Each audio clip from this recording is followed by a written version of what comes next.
known as the ambassador of Silicon Valley, speaking to Congress and the White House on issues that matter to the tech community. Issues such as privacy, regulation, or the $10 billion Pentagon contract that Microsoft just won.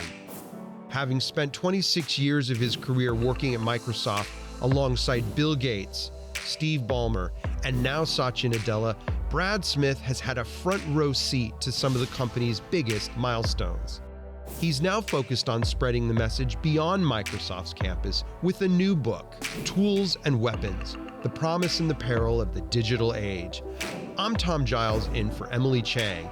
Joining me today on Bloomberg Studio 1.0, Brad Smith, president of Microsoft.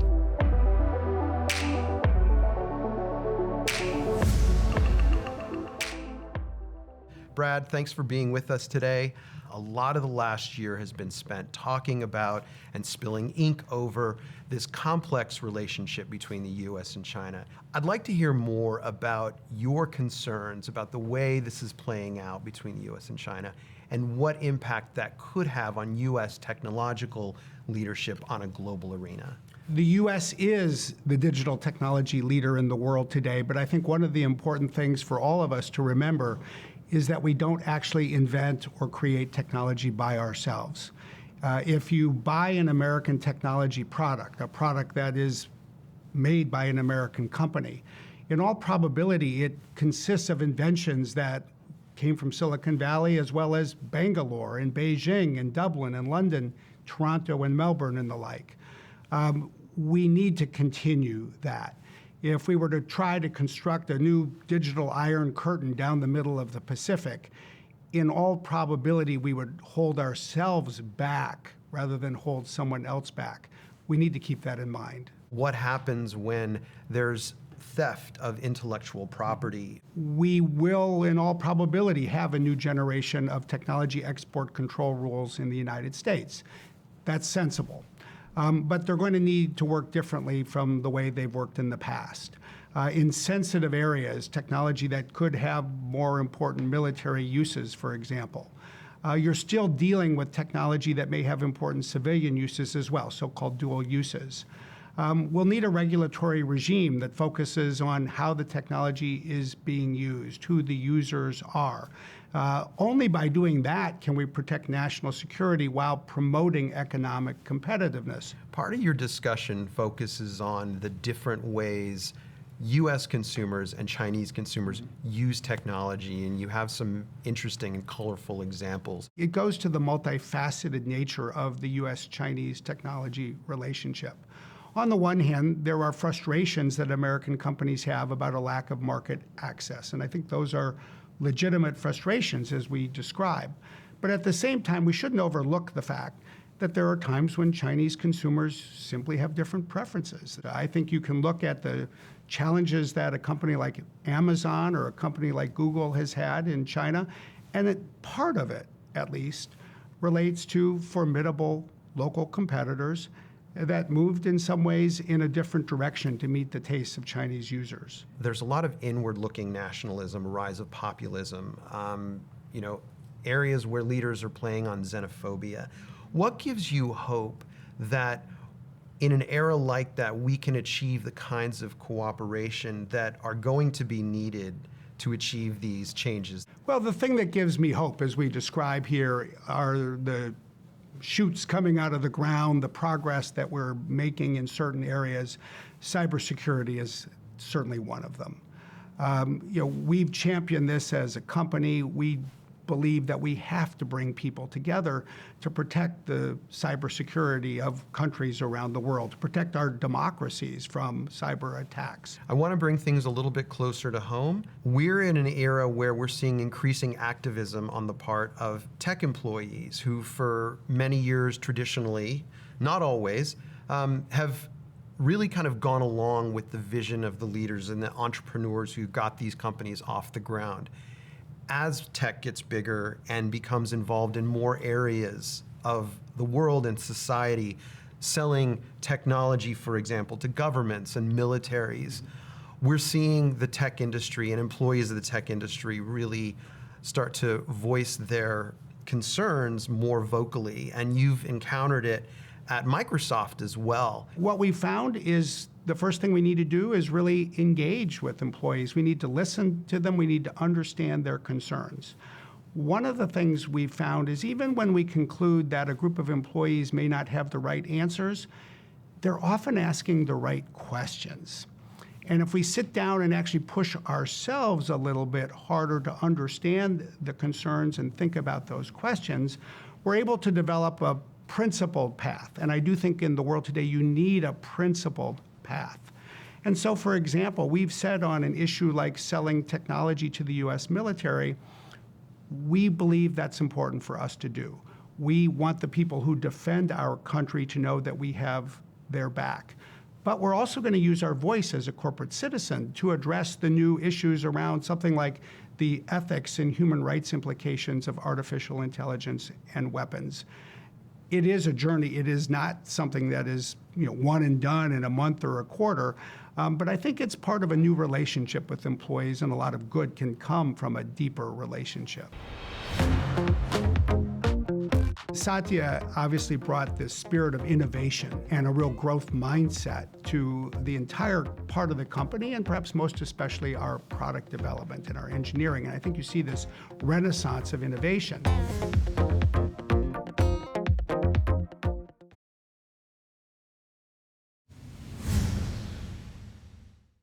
You grew up in the Midwest. Your father was an engineer at Wisconsin Bell. Your mother was a school teacher for a time. How did your upbringing influence the trajectory of your career and the choices that you made that led you to where you are now? My parents, first of all, instilled in me an ethic that said, don't go talk about yourself, ask other people about themselves. You're going to come away learning a lot more. And as we think about the issues that we face in the world of technology today, I think what we need to do is learn more and listen more, and sometimes maybe talk less. You went to law school at Columbia, undergrad at Princeton, where you met your wife. We're in a period where there's a lot of rethinking of the role of higher education. The cost, for example. I would love to hear from you about the ways that your experience as an undergrad and in law school shaped your view of the world. I had a wonderful opportunity to learn myself at places like Princeton and Columbia, was really how big and diverse the world is. It left me with a profound commitment to the importance of education beyond high school. We need to equip people with the fields of tomorrow: computer science, data science, a multidisciplinary approach to issues around the ethics of artificial intelligence. We need to create more opportunities for people to go back and add to their education, because that's what they're going to need on an ongoing basis as technology continues to change the economy and changes jobs. One of your early jobs was at Covington Burling. I understand there was a condition that you wrote into your contract there. In hindsight, I look back at my own experience and I both laugh at myself and sort of am slightly amazed that I did what I did, because there was one law firm that I wanted to work at, Covington and Burling. I got the offer from that law firm, and then I turned around and said, thank you very much, but I won't come work with you and at your firm unless you will give me a personal computer. And this was 1986. People looked at me a little bit quizzically. Why do you want a PC? We have secretaries that do these things. And I had a software program I loved. It was called Microsoft Word, version 1.0. And I said, you know what? I can think better, I can write better, I can work faster if I can have that on my desk. And thankfully, the firm's management committee, and it took the firm's management committee to do it, said I could come work there and have my own PC. I want to hear a little bit more about how you went from Covington and Burling to Microsoft. Well, as I got to Covington and was a lawyer, I was first in Washington, and then I was in the firm's new London office. I spent 4 years there. And so there came a point in 1993 when David Curtis, wonderful person, he was the chief international counsel at Microsoft, came to me and said, we'd like you to move from London to Paris and take a job at the company and lead our European legal and corporate affairs team. And I thought about it, and I went back and I said, no, thank you. And he told me, you don't get it. We're not asking you to come to Microsoft just to work on the things we're doing now. We want you to come to Microsoft and help us identify the things that we're not doing but we should, and be in a position to help take us there. And I thought about it and went, oh, that's pretty cool. That's what brought me to Microsoft. That's what has kept me at Microsoft for 26 years. Your role has evolved quite a bit from 1993, when you were in the legal department, to where you're now president. I think of your work alongside Satya and Amy Hood, CFO, as something of a triumvirate. How do you three work together, and how has your role evolved? Well, you know, it's been a fantastic time to be at the company, first of all. Satya became the CEO in 2014. Amy had just become the CFO before that. Satya obviously brought this spirit of innovation and a real growth mindset to the entire part of the company, and perhaps most especially our product development and our engineering. And I think you see this renaissance of innovation. But part of what it takes to be a tech company in the world today is you have to navigate the world. Amy and I have offices just down the hall with carpet that is well worn between us. And we sort of say Amy worries about the macroeconomics of the world, and I worry about the geopolitics of the world. And then together with Satya, we really try to come together and make decisions quickly. And I think that's actually another key aspect of what it takes to be successful as a tech company, especially to innovate. You need to have people who are not just thinking broadly, but can act decisively, and that's certainly what we strive to do. Good leadership requires more than just a handful of people who can quickly come to decisions. You want healthy disagreement. Can you give me an example or an anecdote of where it wasn't easy to come to a consensus on a shift, a change, a policy decision? Well, first of all, I think your point is of fundamental importance. The issues of technology, of business, of the world are complicated, and if everybody comes quickly to a single view, there's a really good chance that you're going to miss the nuances and you're going to make a mistake. In short, almost every issue that we deal with has healthy discussion and debate, and that's fantastic. We had to decide in August of 2018 whether we were going to be more public in our concerns about cyber attacks on American politicians coming from Russia. And we decided that we would speak more clearly, and we did. But the thought process, the discussion process, was not without really good, healthy debate. Whenever there is a new team in the White House, we have a new president of the United States. Our philosophy is to partner where we can and stand apart when we should.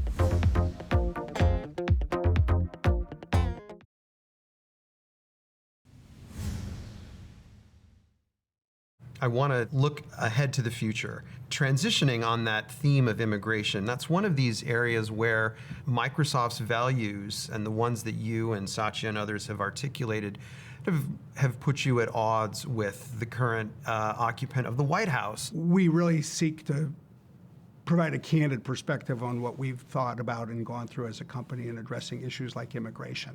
The first thing I would say is we have a philosophy, a set of principles that remains constant. Whenever there is a new team in the White House, we have a new president of the United States. Our philosophy is to partner where we can and stand apart when we should. And we worked together with the Obama White House on many issues, and yet we sued the United States government not once but 4 times over the surveillance and privacy issues that were surfacing in the wake of the Snowden disclosures. We've had the opportunity to work with President Trump and the Trump White House on important initiatives around issues like cybersecurity, and at the same time, we have brought a lawsuit together with Princeton University and a Princeton student to address the issues that are facing the Dreamers. We have employees that benefit from the DACA legislation, whose ability to stay in the United States. is impacted by the executive order that changed that. But I will say the other thing that we really seek to do, regardless of who is in government in this country or in any other, is to focus on the issues, address the substance, be respectful of people, and not engage in some of the more dramatic name calling that I think can take us backwards rather than move us forward. I think especially as a company, we need to be a force for constructive dialogue and progress. And that is the kind of philosophical tenet around which we just remain steadfast. We're on the cusp of another election. As you look at the field of candidates for 2020, are there any who are articulating what you believe to be a sensible way forward for the technology industry? Well, one of the reasons we wrote this book is we, in fact, believe there's an opportunity not just for people who are running for office, but for all of us as citizens to actually think a bit more broadly and deeply about the technology issues of our time. And yeah, I think that there's a lot of room for us to be broader in our perspective. Technology is changing the world, but it is not reaching everyone in this country. Rural communities are being held back by the lack of access to broadband. Many populations, minority populations, people who are less well off, are being held back by the lack of access to technology skills. We all have fundamental interests in the protection of our privacy and security and the like. And so what we would say is we would all benefit from understanding where technology is going and then thinking about what that means for our lives and what we will need from the leaders of our states and this country. And it's really an effort to make these issues more approachable, to also hopefully make them a little more interesting and engaging, that really sort of motivated us to take the time to put this book together. Is there a candidate who's outlining what you consider to be a sensible view on the right way to regulate technology? Well, I'm not going to endorse any specific candidate. I will say that in every candidate we see some ideas that we think have real merit, and in every candidate we see an opportunity to learn more and do better. If there's one issue that I'll point to where I would frankly just love to see more attention and more innovation, it is in this issue around rural broadband. We live every day in this country now with an appreciation that there are people in rural communities that feel that the country is not serving their needs. And yet what we too often see, I fear, is candidates who talk about spending 60 or 70 or $80 billion or more to try to bring fiber optic cables to every home. There are better ways, there are cheaper ways, there are faster ways for us to connect everyone in this country. We need to make it a goal. We need to ground ourselves in the data. We need to have a more forward-looking strategy. I hope that we'll see one or more candidates embrace this because it deserves to be a real mission, we believe, for the United States. Microsoft was a real trailblazer, even if it didn't want to be, in terms of navigating a U.S. government that really tried to break up what it saw as a monopoly or monopolistic tendencies. We're on the cusp of, we're at the early stages, I would argue, of another big wave of regulatory scrutiny and crackdown on the technology industry. What are the takeaways from your experience in the antitrust battle with the US government that you think are relevant to the Facebooks and Googles of the world who find themselves on the receiving end of a great deal of government ire right now?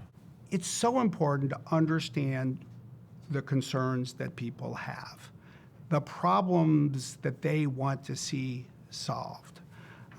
It's so easy in the world of technology to be so excited about yourself and your own products that you can sort of lose touch with the concerns that others may have about you.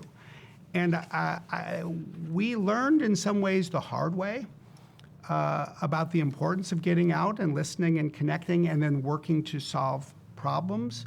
But I think we also learned that nobody ever dies of humility. If you can move forward with a spirit of listening, you can then address the issues, whether it's privacy or security or something else. But it all starts with a willingness to step back and look anew, and even look at yourself with a little more perspective than you had before. You've spent more than 2 decades at Microsoft. You've really helped shape and usher in a new era of engagement with the government. And as Bill Gates talks about in his introduction, what's left to do there? Well, for you? There is always more work to do. The first thing I would say is I've been enormously fortunate to work on very important issues with a number of great people and do it as part of a great team. But let's just think about the issues that matter to the future. When I started working at Microsoft 26 years ago, technology was still a niche. Today, it's ubiquitous. I think what the world needs is tech companies and people in government who can work together to solve the problems that are going to define our generation of people. We are on the cusp of bringing to life machines with artificial intelligence that for the first time in human history will have the capability to make decisions that previously were only made by people. As a generation, we better get that right, because if we fail, every generation that follows is going to pay the price for our shortcomings. So every day, I actually get up with not only the opportunity to work with what I regard as some of the most wonderful people you can find anywhere, but an opportunity to contribute to some of the greatest challenges of our time. And I have a lot of work I hope I can continue to do. There's a lot of work that needs to be done at other companies right now, though. We've talked about Facebook. Alex Stamos, formerly of Facebook, has said, you should be CEO of Facebook. Now would be a good time for somebody like you. Does that not appeal, a challenge like that? I am working at the right company, in the right job, for the person who I would rather work for than anybody in this industry, Satya Nadella. There's no other place I would want to be. I don't want to take anything away from anybody else or any other company, but I am exactly where I want to be. Government, the idea of working in the government where you could push for the enactment of the policies that you outline in your book, that doesn't appeal? No, for a very particular reason. One of the things that we get to do is work with governments around the world on a sustained basis. One of the things I've learned from my years at Microsoft is if you actually want to have an impact and you want to measure yourself not by your title or your job, but what you actually contribute to and help accomplish, you've got to be prepared to take something on and stick with it.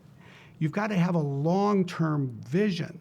And that's what we're working to do at Microsoft, where we think about these issues of trust and security and privacy and the like. So I feel that I'm at a place where it's not just me, obviously, but a group of people is able to contribute in a very particular and constructive way. And that's what I want to keep doing.